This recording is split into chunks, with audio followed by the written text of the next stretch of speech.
ঈদের রঙিন আলোয় ঢাকা যখন আনন্দে মেতে ওঠে, তখন জীবনের চাকা ঘোরাতে শহরে আসে মৌসুমী রিকশা চালকরা। পরিবারের জীবনে স্বপ্নের কিছু রং যোগ করতে গ্রামের সবুজ প্রান্তর ছেড়ে তারা ছুটে আসেন ব্যস্ত নগরীতে। ক্লান্ত পায়ের ছন্দে ঘোরে রিকশার চাকা, রোদ বৃষ্টি উপেক্ষা করে শহরবাসীর চলার সঙ্গী হয় তারা।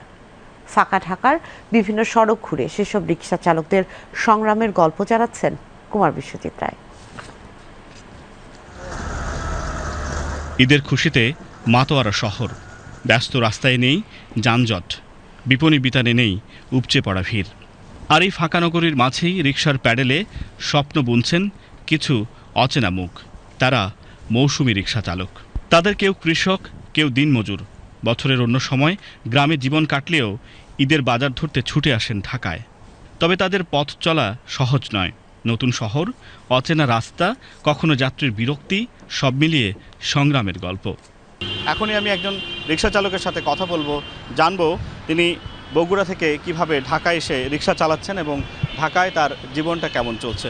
বগুড়া থেকে ঢাকায় আসলে ঢাকার জীবনটাই হলো কষ্টে। দেশের বাড়িতে বউ বাচ্চা রাইখা আসে, কষ্ট করে ঈদ করলাম ঢাকা শহরে, তো এই দিনটা কষ্টে যাচ্ছে। ঢাকায় এসে রিক্সা চালায় যখন সংসারের অভাব পড়ে তখন আসি, সবসময় রেগুলার ঢাকায় আসি না, কিন্তু আসলে আপনার কিছু ইনকাম হয়, ইনকাম হলে চলে যায়। পুলিশের ঝামেলা হলে পুলিশ গাড়ি ধরলে রেখার মামলা দিলে ২৫০০ টাকা জরিমানা, ৫ দিন বসে থাকা লাগে। শুধু বগুড়া নয়, কুমিল্লা, ফরিদপুর ও ময়মনসিংহ সহ বিভিন্ন জেলার নানা গ্রাম থেকে ছুটে আসেন তারা। ঢাকার ব্যস্ত রাস্তায় ঈদের আনন্দের সঙ্গে মিশে যায় এসব চালকদের ব্যস্ততা। গ্রাম ফেলে শহরে আসেন তারা একটু বেশি আয়ের আশায়, পরিবারের মুখে হাসি ফোটানোর স্বপ্ন নিয়ে। ন্যায্য ভাড়া দিচ্ছে, তারপরে কতজন ঈদ বোনাস দিচ্ছে, অনেকে আবার দিচ্ছে না। আসে তোর বাবা পেটের ক্ষুদায় তো আসে, আমার পেটের ক্ষুদা তো দেখা যাচ্ছে ঢাকা তো চাহিদা মেটান জানা, সেই ঘুরে গেলে তো এই কষ্ট কপালে থাকে।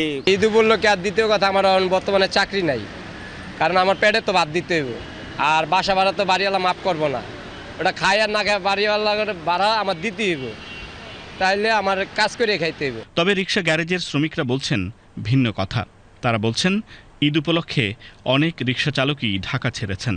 তবে সরজমিনে দেখা যায় ঈদ উপলক্ষে ঢাকার রাস্তায় বেড়েছে মৌসুমী রিকশা চালকদের সংখ্যা।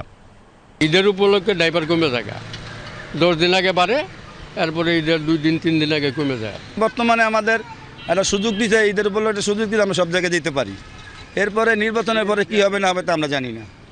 যদি অটো রিক্সা বন্ধ করে দেয়, তাহলে মনে করেন আমাদের সংসারের পুরো মনে করেন পেটে লাত্তি পড়ে যাব। আমরা চাই সরকার আমাদের জন্য কিছু একটা করুক।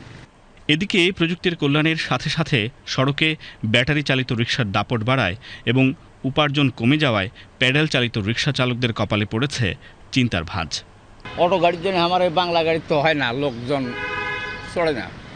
আগে মনে করো 600, 700, 800 টাকা কাম করছিলাম, এখন 400 টাকায় মারা যায় না, 400, 500 হয় না। মৌসুমী রিকশা চালকদের ঈদ মানেই শ্রম আর সংগ্রাম। শহরের কোলাহলে তারা খুঁজে ফেরে জীবনের সুর, সংগ্রামের সুখ। তাদের প্রতি শহরবাসীর সহানুভূতি হতে পারে ঈদের সত্যিকারের সৌন্দর্য। কুমার বিশ্বজিৎ রায়, বিটিভি নিউজ, ঢাকা।